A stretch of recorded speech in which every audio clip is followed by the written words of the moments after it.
محمد زي ما بيتولوا لعيبه كره القدم وبيتبنوهم، ليه ما يتبنوش الالعاب الفرديه وينشطوها ويعلوها؟ علما ان بيمثل مصر دوليا هو البطل لاعب الالعاب الفرديه مثل الملاكمه، المصارعه، الكونغ فو، الكاراتيه، الكومباز، اي لعب فردي، واحنا بنقول عليها الالعاب الشهيده. ايوه فعلا، عندنا في مركز ديكرنس طلع لاعب اولمبياد كابتن عبد اللطيف منيع، تمام، من ابطال لاعب اولمبياد وشرف مصر يعني. وقبل منه كان عندنا في منتخب ليه ما مصر نهتمش؟ من نادي كيرس 3 لاعبين من نادي كيرس في منتخب مصر لرياضه الكونغ فو سابقا.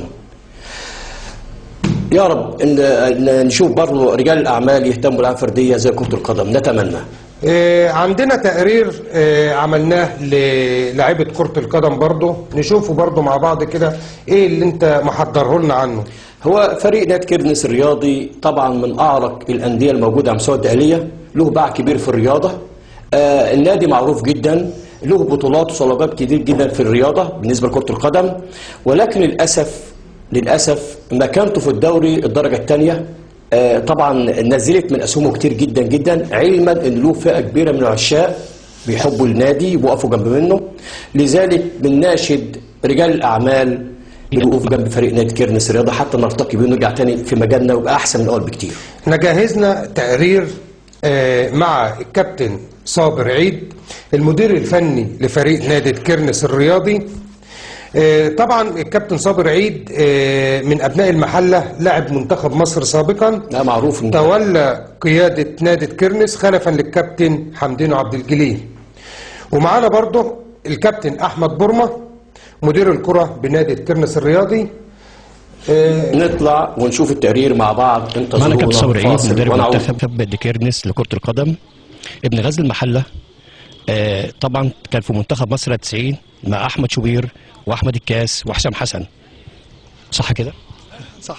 سعادتك وصلت كيرنس امتى؟ بقالك قد ايه؟ انا دلوقتي دخلت ممكن في حدود 40 35 يوم كده في الحدود، حوالي 5 ماتشات كده تقريبا. 5 ماتشات متابعين يعني من 5 ماتشات. طب انت راضي على الجهد اللي حصل؟ والله هقول لحضرتك، احنا بنشتغل بنتعب في التمرين والولاد بيتعبوا في التمرين. الاداء الحمد لله رب العالمين، يعني الاداء كويس، انما النتائج مش مساعده. يعني احنا عندنا حظنا شويه سيء شويه الماتشات الاخرانيه. يعني ماتش الاولمبي عندنا في ملعبنا خسرنا 2-1 في الوقت الضايع، ولو حضرتك شفت الماتش 3-4 كور في العارضه.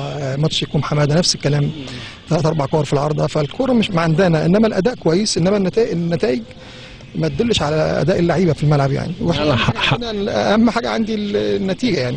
يعني حضرتك غير راضي عن النتيجه؟ طبعا النتيجه نمره واحد. انا عشان الاداء يبقى كويس لازم مصحوب بنتيجه كويسه.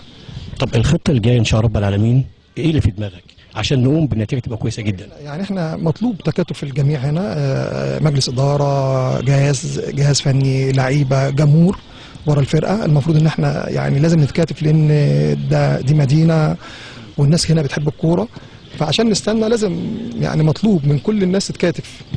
هو الدعم المادي قليل ولا لسه عايزين برضو حاجه؟ طبعا انت بالنسبه للدرجه الاولى عامه في فرق عندها دعم كويس، احنا عندنا الامكانيات الماديه تعتبر محدوده يعني. يعني دي يعني بالنسبه لنا احنا ككيرنس الامكانيات محدوده، مش هنقول ان احنا امكانياتنا عاليه، لا في فرق طبعا اكتر مننا في الامكانيات، انما احنا الحمد لله عندنا لعيبه ان شاء الله قادرين ان هم يستنوا في الدوري الممتاز ان شاء الله، في الدوري الدرجه الاولى ان شاء الله. طب كابتننا الجميل كده يعني عامل خطه في دماغه طبعا للماتشات الجايه ايه؟ والله انا حظي كمان ان انا لما جيت مسكت معظم الماتشات اللي هي الصعبه، يعني غزل المحله، دمنهور، هلاعب حرس الحدود، الرجاء، كفر الشيخ، اطلع من كفر الشيخ المنصوره، صيد المحله، البلديه. ماتشات صعبه جدا، واحنا الحمد لله ان شاء الله قادرين ان شاء الله نعدي يعني. بصراحه كده حاسس ان حضرتك اتظلمت في الفتره دي بالذات؟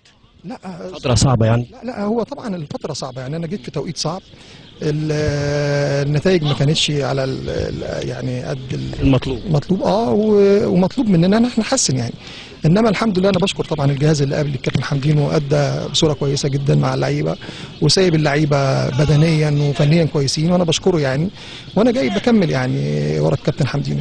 انا شايف مجلس الاداره ورا منك ومبسوط بحضرتك جدا، وهنا برضو الجماهير كلها مبسوطه بحضرتك انك انت كلاعب قبل كده دولي كبير منتخب مصر. فرحنا في كيرنس موجود معانا في كيرنس هنا. وشاكرين افضل سعادتك، شرفتنا يا كابتن. شرف ليا، ربنا يخليك، شكرا. برنامج خطوط حمراء ونادي ديكيرنس الرياضي، ومعانا الكابتن احمد برمه. اهلا بك يا فندم. اولا نحب ايه اللي تتمناه لفريق ديكيرنس الرياضي؟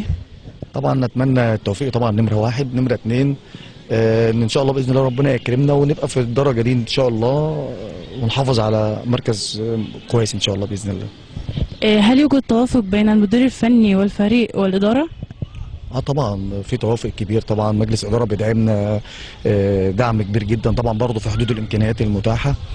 اتنين، عندنا مدير فني وجهاز فني على اعلى مستوى، كابتن صابر عيد طبعا مش انا اللي هتكلم عليه، كابتن صابر عيد حاجه كبيره جدا، وبالفعل غير اداء الفريق وبقى في فريق كره فعلا، بس الحظ لسه ان شاء الله باذن الله القادم احلى ان شاء الله.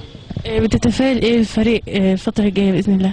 والله هو الفريق اداؤه بيتحسن، بس المشكله ان احنا عندنا ماتشات صعبه، ولكن في تحسن في الاداء، فطالما في تحسن في الاداء ان شاء الله النتائج خير ان شاء الله باذن الله، وربنا يكرم ان شاء الله باذن الله. ايه دور الجمهور مع الفريق؟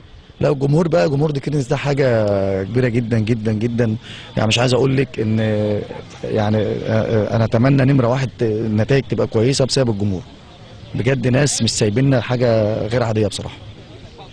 كابتن احمد شرفنا بحضرتك، ونتمنى لكم السعادة والنجاح دايما، ونكون عينكم في كل مكان باذن الله.